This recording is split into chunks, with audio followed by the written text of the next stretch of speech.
반갑습니다, 여러분. 오늘은 굿바이 두통에 대해서 이제 설명을 드릴 건데요. 두통 앓고 계신 분들 많은데 두통을 해결하기 위한 방법을 제가 설명을 드리도록 하겠습니다. 이것도 시리즈로 강의가 나갈 거니까 1강부터 한 10강까지는 안 가더라도 아마 꽤 내용이 나올 겁니다. 그래서 그 두통 예전에 한번 했었는데 다시 한번 총정리하는 느낌으로 제가 강의를 해보도록 하겠습니다. 그래서 오늘은 굿바이 두통 1강, 다음엔 굿바이 두통 2강이 나가겠죠? 그래서 두통 때문에 너무 많이 고생들 하시는데 이게 진통제로 해결될 일인가? 우리가 약이란 것은 좀 아프면 먹다가 중간에 끊어야 되는데 이 두통이 낫지 않고 계속 반복되기 때문에 계속 진통제만 먹는 그런 경우가 있기 때문에 자, 오늘 너무나 흔한 질병 두통에 대해 설명을 드리겠습니다. 두통과 요통을 살면서 누구나 겪게 되는 질환이죠. 그죠? 두통으로 아직도 고생한 분들이 많을 것입니다. 이번 두통 시리즈 강의를 통해서 두통에 대한 답을 드리도록 하겠습니다. 자, 두통은 목을 치료하지 않으면 웬만해서는 잘 낫질 않습니다. 자, 좀 생뚱맞은 얘기 같죠? 두통인데 목을 치료하지 않으면 웬만해서는 잘 낫지 않는다. 제가 목은 목숨이다라고 수없이 구조에 대해서 강조를 할 때 얘기를 했었는데 두통의 발생의 근본 원인이 사실은 목이 틀어지면서 많이 와요. 특히 뒷목이 이제 문제가 오면서 뒷목이 틀어질 때 옆목이라든가 앞목 다 같이 틀어지죠. 그래서 이 정말 심한 분들 10수년째 진통제 먹고 병원 한의원 다니면서 낫지 않는 분들 자주 오거든요.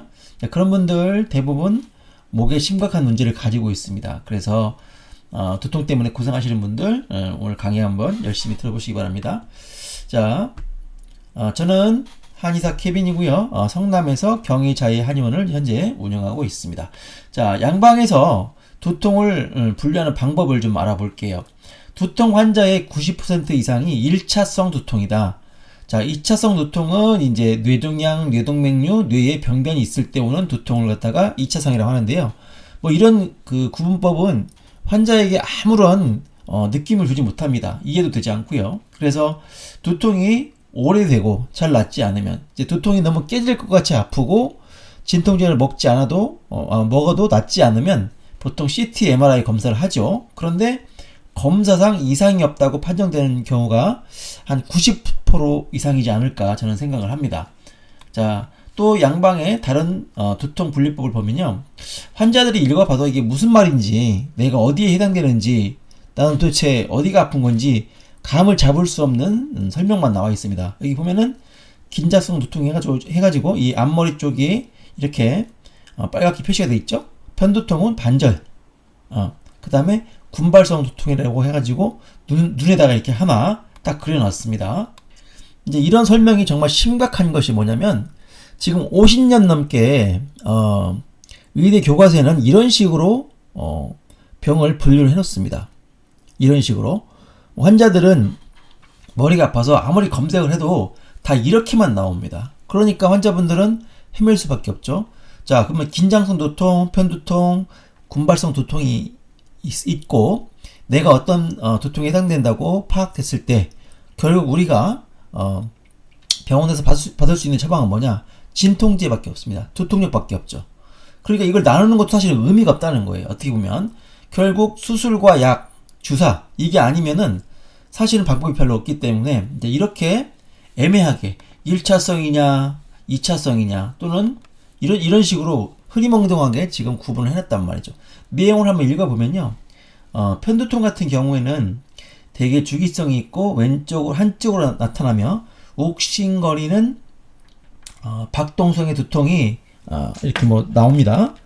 고정된 부위에 나타나는데 통증이 심하면서 미식거림, 구토, 복통, 설사 같은 자율신경계 증상을 동반하는 것이 특징입니다.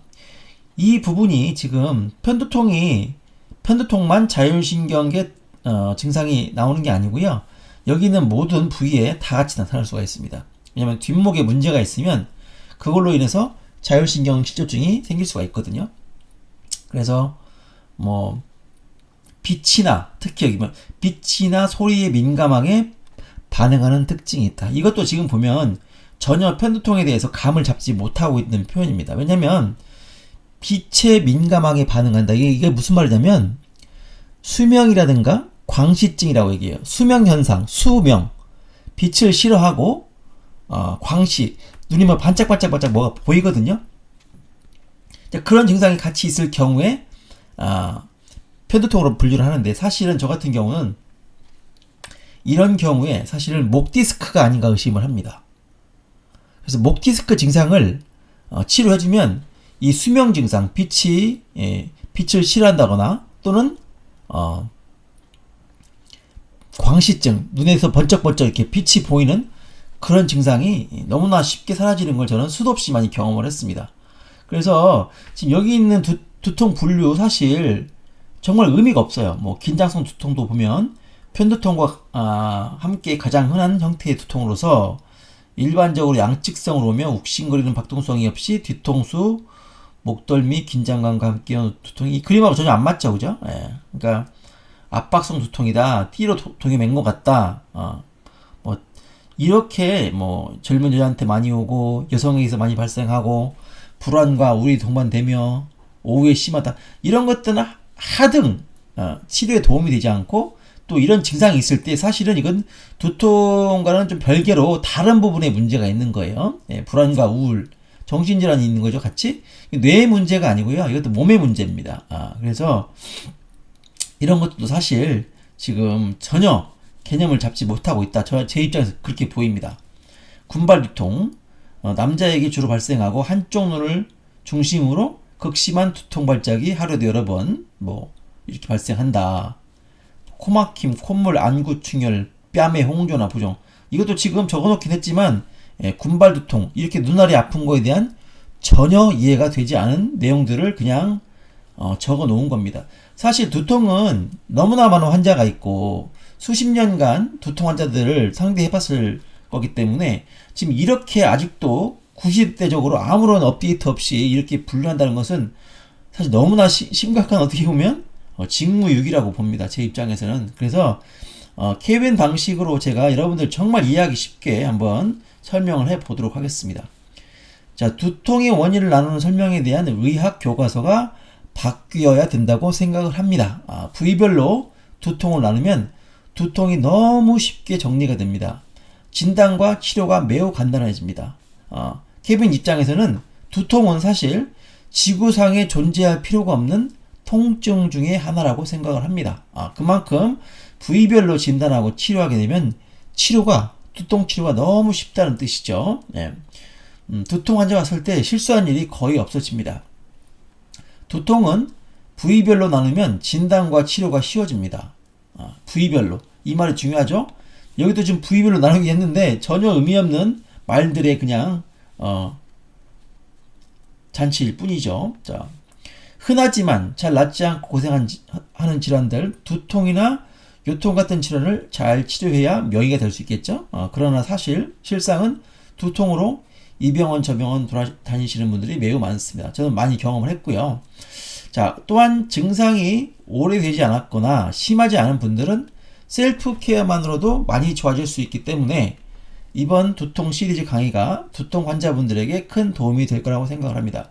제가 이제 머슬러 지압기를 만들어서 두통을 어디를 제가 지압하라고 알려드렸었고, 그렇게 지압을 해서 효과를 보신 분들이 많이 댓글을 남겨주셨거든요. 머슬러는 현재 단순 지압기가 아니고 의료기기로 인증을 받았기 때문에 이제 이런 말씀을 드릴 수가 있습니다. 머슬러 지압기는 의료기기입니다. 이제. 자, 그래서 지압 효과를 통해서 이런 오래지 않거나 심하지 않은 분들은 셀프 케어로도 오래된 두통을 잘 낫게 할 수 있어요. 자, 두통은 크게 머리, 즉 뇌세포가 제대로 혈액 공급을 받을 수 없는 상황에 이르렀을 때 발생합니다. 그래서 사실은 정말 난이도가 높은 두통 환자들이 있을 때가 있는데요. 그런 분들 대부분 심장 기능에 문제가 있습니다. 자, 두통이 있을 때 심장을 체크하는 경우가 별로 없죠, 그죠? 그런데 혈액 공급의 측면에서 보면은 저혈압이 있다거나 목에서 경동맥이 막혀가지고 뇌 쪽으로 뇌세포로 피가 잘 못 간다거나 이럴 경우도 두통이 발생할 수가 있다는 거예요. 자, 그런 부분까지 이제 그게 난이도가 제일 높습니다. 심장도 같이 치료를 해야 두통이 나을 수가 있는 거죠. 또 뇌압이 너무 높거나 뇌압이 높은 경우는 두개골과 뒷목이 찌그러진 겁니다. 그런 경우에 압이 발생하거든요. 그래서 그거를 치료해 줘야 돼요. 또한 뇌 쪽으로 가는 신경의 압박에 의해서도 발생을 많이 하고요. 뇌 속에 실제로 병변이 있는 경우, 뇌암이 있거나, 그죠? 뇌졸중이 있거나, 그죠? 뇌 동맥류 이런 거에 의해서도 아까 말했던 2차성, 아까 말했죠? 여기 2차성 두통, 이렇게 뇌종양, 뇌동맥류, 뇌 병변이 있을 때도 있긴 합니다. 이런 분들은 이제 CT나 MRI 검사하면 나오겠죠. 한 10% 정도 해당하는 분들이 이런 증상 때문에 올 수 있기 때문에 사실 CT, MRI를 또 무시해서는 안 됩니다. 심한 분들은 사실은 검사할 필요가 있는 거죠. 의의가 있습니다. 당연히.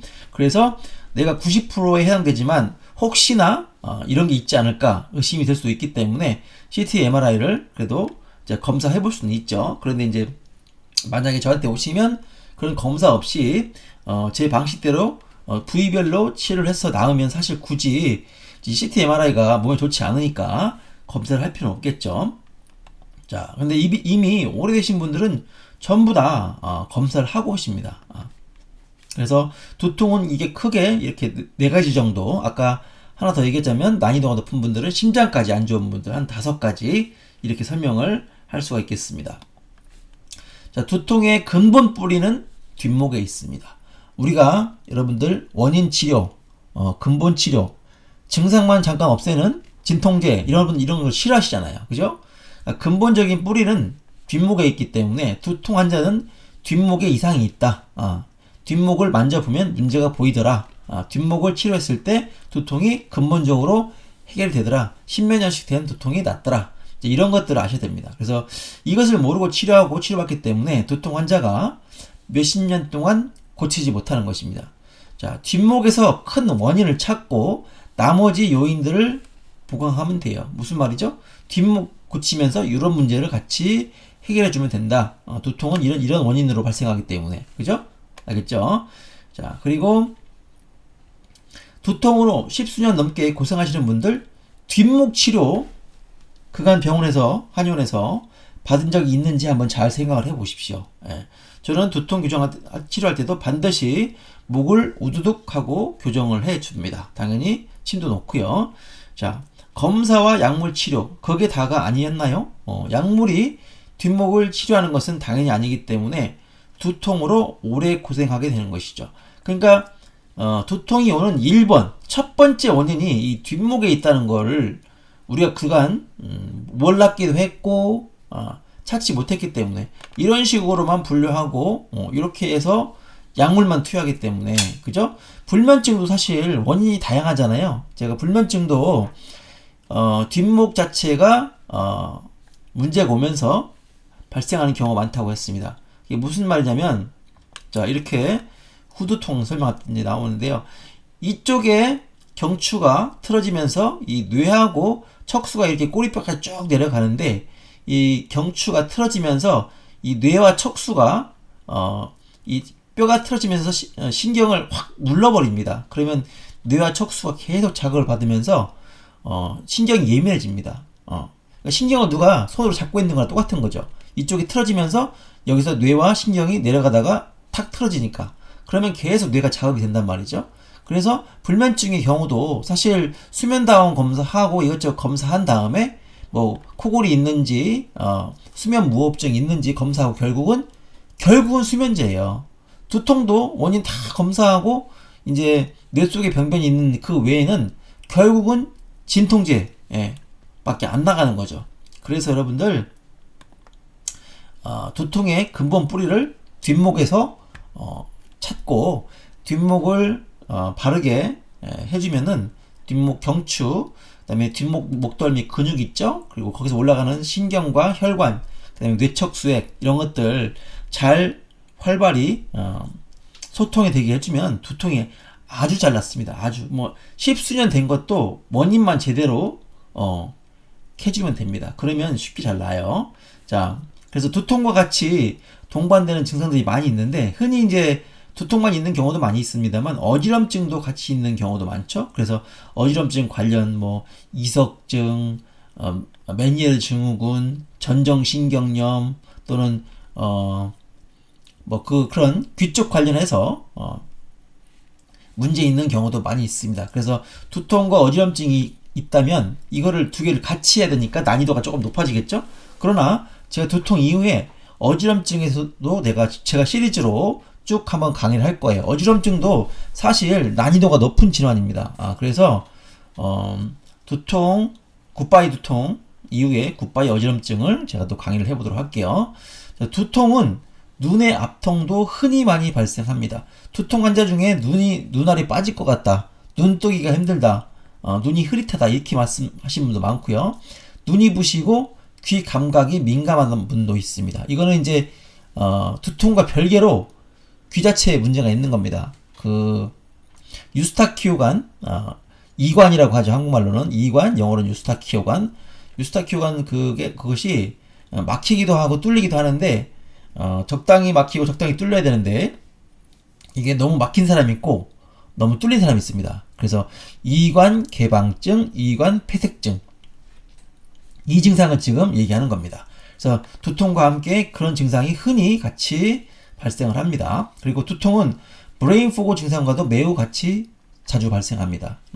브레인 포그 엄청 어렵죠? 제가 브레인 포그 강의를 했잖아요. 저번에 거의 1시간짜리를. 브레인 포그 쉽지 않습니다. 두통과 같이 있으면, 그러면 두통과 브레인 포그 뭐가 쉬워요? 두통이 한 100배는 쉽습니다. 브레인 포그보다. 브레인 포그 증상 중에 흔히 두통을 또 가지고 있기 때문에 브레인 포그를 고치려면 두통을 같이 치료를 해야 됩니다. 자, 두통은 자율신경실조증의 한 증상이기도 하므로 각종 신체 증상이 같이 동반됩니다. 미식거림, 구토, 복통, 설사. 이것은 두통과 별개로 치료를 해야 됩니다. 이런 분들은 보통 이제 앞머리가 아프기 쉬워요. 이런 증상이 있는 분들, 미식거리고 구토가 있고 복통, 이런 분들 앞머리 통증이라든가 편두통이 오기 쉬운데, 이런 것들도 충분히 두통을 치료하면서 같이 건드려주면 너무나 빨리 좋아질 수가 있습니다. 그래서 동시에 그러니까 이것들이 두통을 유발하기도 하는데 별개로 또 이렇게 오는 경우가 많습니다. 자, 케빈은 증상을 크게 이렇게 나눠요. 보시면 결론을 미리 말씀드리자면 부위별로 두통을 진단하고 치료하자, 이게 제 논리인데, 전두통 이렇게 앞머리가 아픈 경우가 있습니다. 편두통 이렇게 주로 이제 이쪽이 다 아프기도 하고 이 측두근 쪽 이 부위가 아픈 경우가 많습니다. 그래서 편두통, 두정통, 모자 뚜껑, 머리 뚜껑이 이렇게 아픈 경우가 있습니다. 여러분 없을 것 같죠? 많이 있습니다. 후두통, 이렇게 뒷머리가 아플 때. 이렇게 분류하면요, 환자도 너무 직관적으로 쉽게 자기 증상을 표현할 수가 있어요. 그리고 이렇게 분류했을 때 의사들도 환자들도 너무나 커뮤니케이션 하기가 쉽습니다. 쉽잖아요. 자, 두통 있다고 할 때 저는 항상 물어봅니다. 전화로 통화할 때도 앞머리예요, 옆머리예요, 머리 뚜껑이에요, 뒷머리예요, 이렇게 나누면 환자가 다 얘기를 해줘요. 그리고 머리 전체가 아프다고 하시는 분도 있어요. 그러면 세세히 물어봅니다. 그러면 본인이 구분을 합니다. 아시겠어요? 이게 다 그냥 단순하게 부위를 나눈 게 아니고 이게 해부학적으로 전부 신경학적으로 의미가 있는 구분이기 때문에 저는 다시 말하지만 의대 교과서가 바뀌어야 된다고 생각합니다. 이런 사실 어떻게 분류는 너무 허접한 거예요. 제 입장에서 보면은 환자도 고생하고 의사도 개념을 못 잡는 이런 두통 분류 방식은 사실은 교과서를 완전히 다시 써야 된다. 제가 하는 대로 의학 교과서를 바꾸면 제 입장에서 두통약 처방하고 두통약 먹을 일이 아마 거의 없어질 겁니다. 그래서 두통은 지구상에서 존재할 필요가 없는 통증 중에 하나라고 생각합니다. 물론 2차성으로 뇌 쪽에 문제가 오신 분들은 뭐 수술을 해야 될 경우도 생길 수가 있고요. 간혹은 그것도 이제 뇌 혈관과 관련이 있기 때문에 뭐 산화질소라든가 이런 것들, 혈관을 다스리는 것들을 또 복용하면서 해주면 또 많이 좋아질 수가 있거든요. 그러니까 세세한 디테일은 다 말씀드릴 수는 없습니다. 하지만 이렇게 부위별로 나누자. 첫 번째, 앞머리가 아픈 통증은 사실 두통이라고 분류하지만 3차 신경통입니다. 네, 이건 신경통이라는 뜻이에요. 신경통. 자, 무릎 관절염, 신경통, 뭐 허리 신경통 이런 것만 들어보셨죠, 그죠? 근데 제 유튜브를 구조의학을 지난 한 4년 전부터 열심히 들으신 분들은 3차 신경통이 뭔지를 많이들 알고 계십니다. 그러니까 제 환자분들은 또 제 구독자분들은 엄청나게 의학적 지식이 높으신 거예요. 정말입니다. 정말 너무나 높으신 분들인데 이렇게 앞머리가 아프다고 할 때 이런 분들 많잖아요. 이런 분들 흔히 눈알도 아플 수 있고요. 코도 막힐 수가 있고, 그죠? 비염 증상이 있을 수도 있습니다. 눈썹도 아파요. 콧잔등이 아픈 경우도 있습니다. 이런 경우 전부 포함입니다. 자, 이렇게 아플 경우는 전두통, 앞전자, 앞니마 통증이죠. 앞전자. 그래서 전두통은 전부 다 뭐다? 3차 신경통으로 보고 치료하면 치료가 딱 떨어집니다. 아주 깔끔하게. 그래서 3차 신경이 이제 세 개의 가지가 있기 때문에 3차라고 그래요. 그 중에서 첫 번째 가지인 신경이 압박되면 이렇게 신경통이 발생을 해요. 아시겠죠? 눈썹에도 통증이 나타나고요.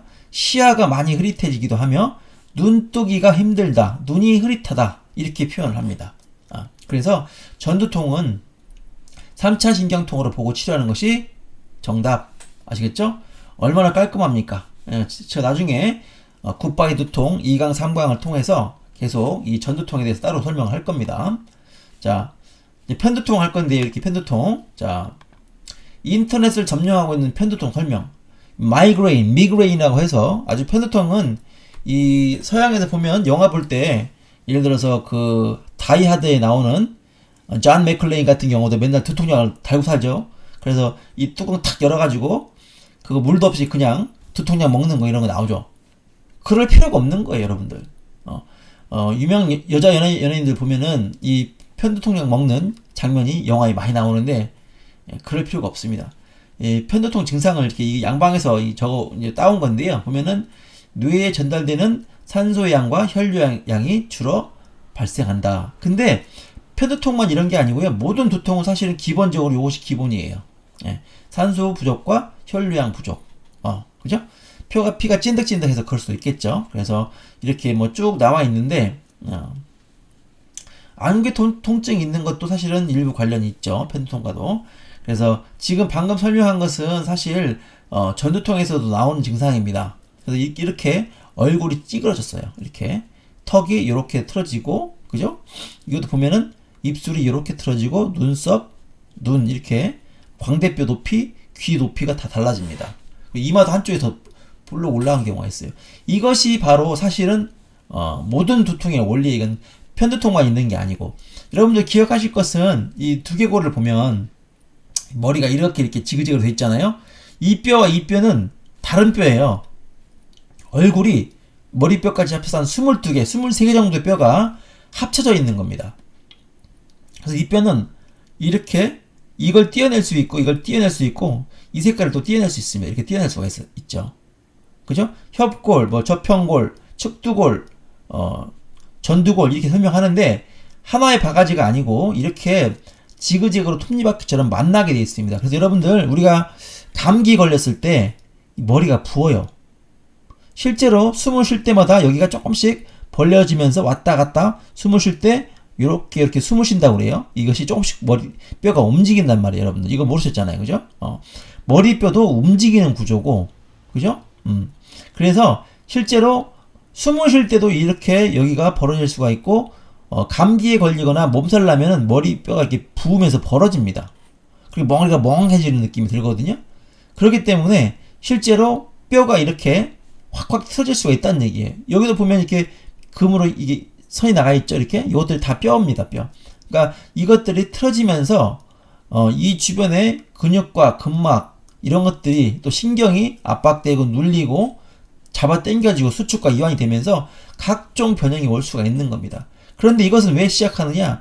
이 두개골이 찌그러진 거 플러스 뒷목뼈가 틀어지면서 뒷목 근육이 대칭을 잃어요. 그러면 이렇게 다 틀어지게 되는 거예요. 그러면 턱관절까지 이렇게 문제가 오는 거죠. 근데 편두통 증상을 설명하면서 이렇게 해놓고 이런 그림은 제가 따로 붙인 거고요. 이렇게만 나와 있거든요. 구역질, 구토, 시야가 이렇게 이렇게 해서는 과연 이런 분류로 편두통을 치료할 수 있을까? 그런 생각이 듭니다. 이 편두통 모자도 있네요. 레몬찜질 해가지고 이렇게 했을 때 두통을 완화시킨다. 저는 써보진 않았습니다만 이게 있길래 검색하다 보니까 이런 게 있더라고요. 이렇게 하는 것은 근본 치료하고는 너무나 거리가 멀죠. 이제 만약에 많이 아플 때 이쪽을 뜨겁게 레몬찜질 다 되니까 이렇게 해서 하면은 뭐 도움을 받을 수 있을 것 같습니다. 하지만 이것은 절대 근본적인 치료는 아니다. 자, 악명 높은 통증이지만 하나도 두려워할 것이 없다. 맞죠? 아시겠죠? 편두통을 매우 많은 사람이 가지고 있지만 편두통은 치료가 아주 쉬운 축에 속합니다. 그래서 편두통은 양쪽이 다 아플 수 있지만 한쪽이 보통 아픈 경우가 많고요.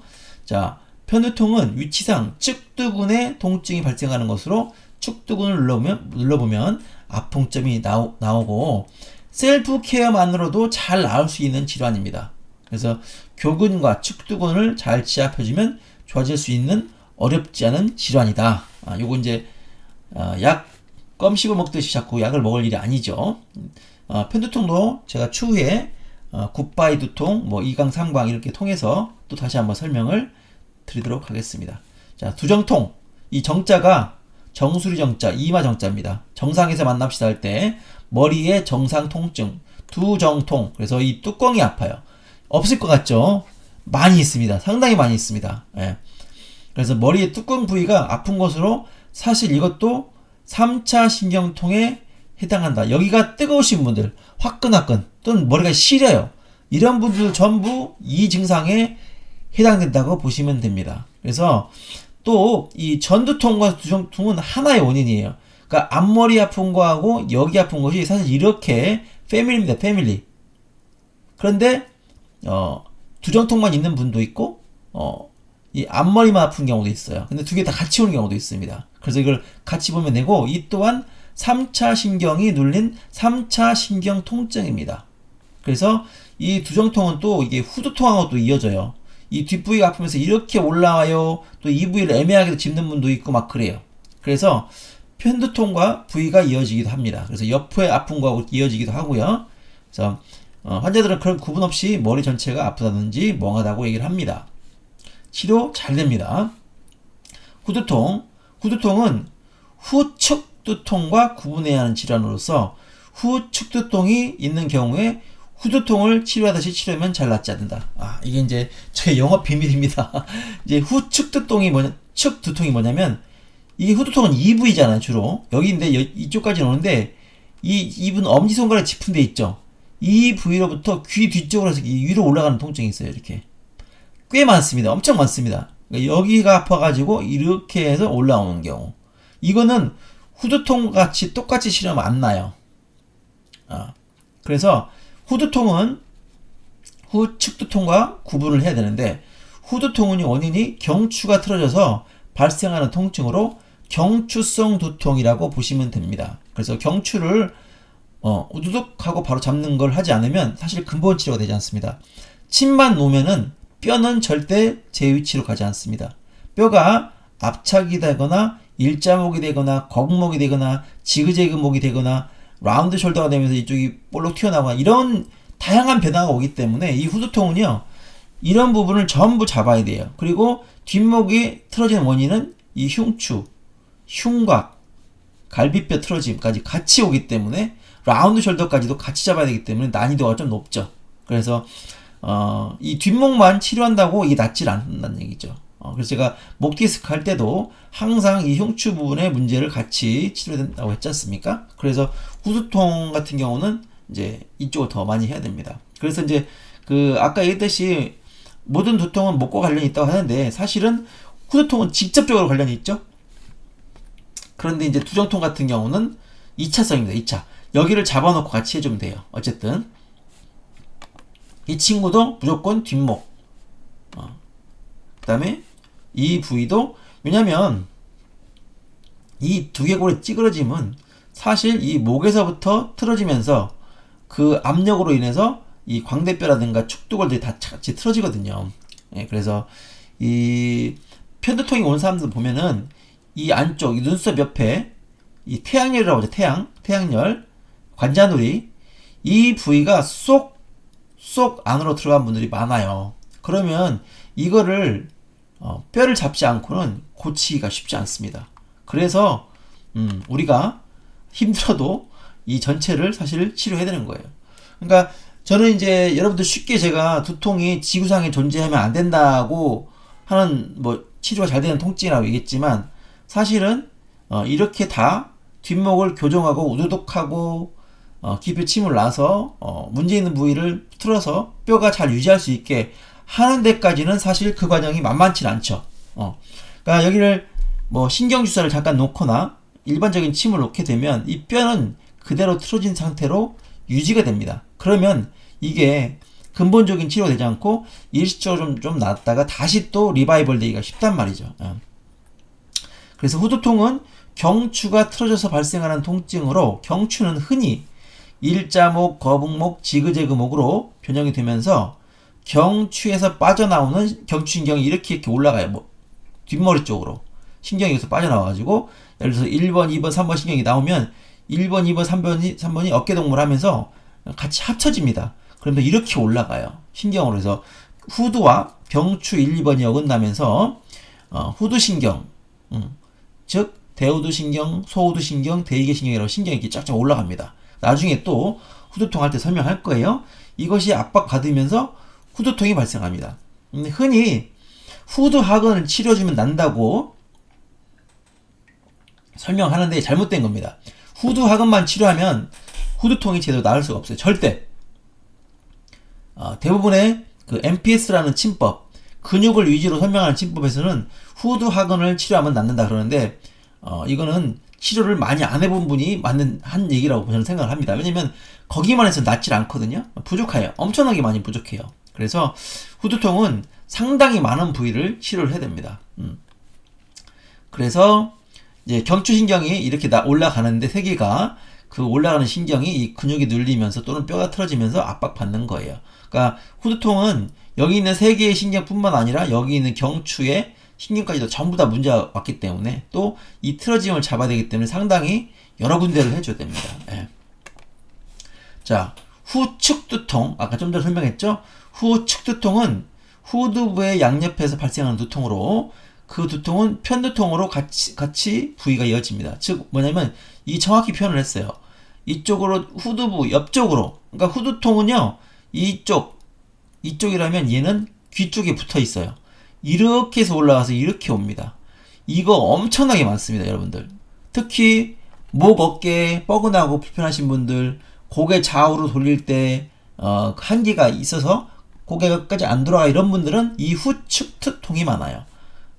이거를 이렇게 따로 언급하시는 아마 의사 선생님은 아마 저밖에 또 없지 않을까 생각하는데 아마 있을 수 있겠죠. 그런데 이걸 갖다가 이렇게 따로 후측두통이 오는 원인을 이제 정확히 알아야 됩니다. 그래서 후측두통은요, 후두통과 같이 오는 경우가 많은데 후두통을 치료하는 방식을 기본으로 하되 당연히 이쪽 후두통 부위를 다 풀어야 되고 이게 발음이 어렵습니다. 후측두통을 발생시키는 원인 부위까지 제대로 치료가 들어가야 마무리를 할 수가 있습니다. 그러니까 이 부위를 아프게 하는 것은 여기는 지금 후두하근이라고 표시해놨거든요.